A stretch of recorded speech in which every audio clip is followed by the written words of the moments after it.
NDTV caught up with Bejoy Das Gupta, the Chief Economist, Asia Pacific at the Institute of International Finance in Yokohama, to find out how the world views economic growth in India and what are the prospects for India when it comes to growth.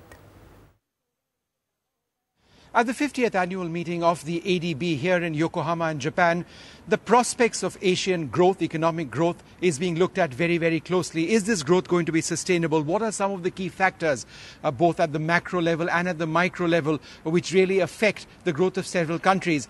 Joining us now for his views on this, Mr. Bejoy Das Gupta. He's the Chief Economist, Asia Pacific at the Institute of International Finance. Thanks so very much for being with us. Very, very nice to be here.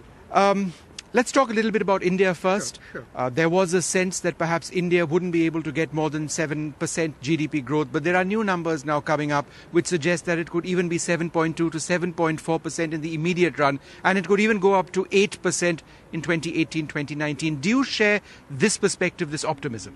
Yeah, you know, what's going right for India is the macro backdrop is solid, very positive, and there's reform momentum, and globally exports are picking up.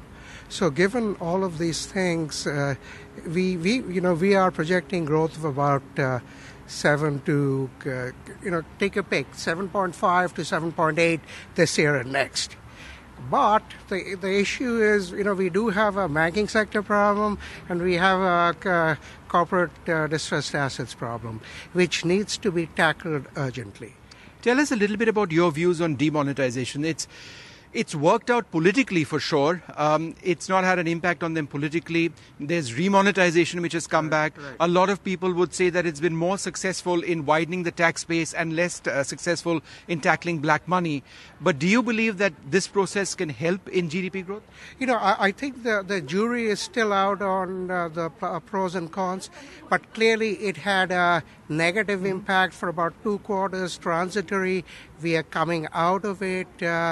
And over time, it will probably help to widen the tax base, and it goes hand in hand with the digital economy.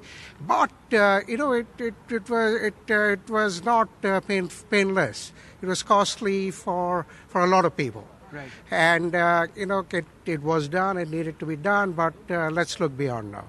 Do you believe that a less cash society in India, because it can't ever be a cashless society, even a less cash society is realistic? For example, given the huge socio-economic divides we have, where some people still don't know how to use a smartphone, they don't have access to it. So, but that's the goal. It's all app-driven at one level. Actually, the goal should really be, 7 to 8% growth is not good enough for India.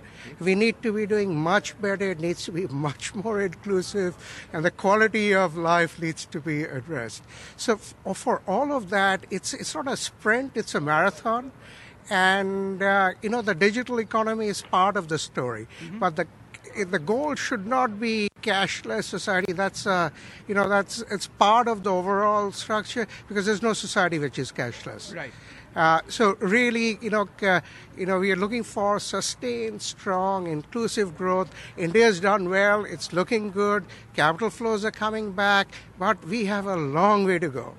Let's talk a little bit about the ADB and its contribution to the economic development of so many countries over here. Some of the concerns are that while the ADB funds the on-ground performance of infrastructure projects, a lot of which are funded by the ADB, leaves a lot to be desired. In the case of India, do you see this to be a factor? On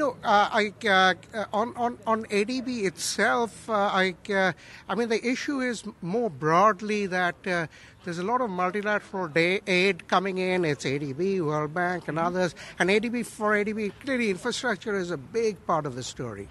But we also need private sector money coming in. Yeah. Because without that, and given our needs, we're not going to get there. Let me ask you a question which links the international environment and the economy. Right. North Korea is a huge concern now. Sure. China is a concern for Japan and vice versa. Sure. China is at one level a concern for India as well. Then far away in West Asia, of course, the biggest problem of all is Syria. Right. How does the Asia-Pacific region deal with potential shocks at this strategic level when talking about economic prosperity? The resiliency of the Asia-Pacific region comes from the fact that it is today 30% of global GDP and 60% of global growth is coming from the region. The external, in terms of current account surpluses, is small. Their need for external financing is pretty small, and that gives it a lot of boost and a pretty much dynamic private sector across the board. Yes, there are a lot of headwinds and politics is an issue, but I think things are getting better slowly in the region. All right. Well, sir, thank you so much for speaking to us, Bejoy Das Gupta, telling us a little bit about what his concerns for the Asia-Pacific region are, his outlook on India in the medium term, perhaps in the long run, is optimistic, is what he says. However, there are structural issues that need to be addressed to make a sustainable change in the long run.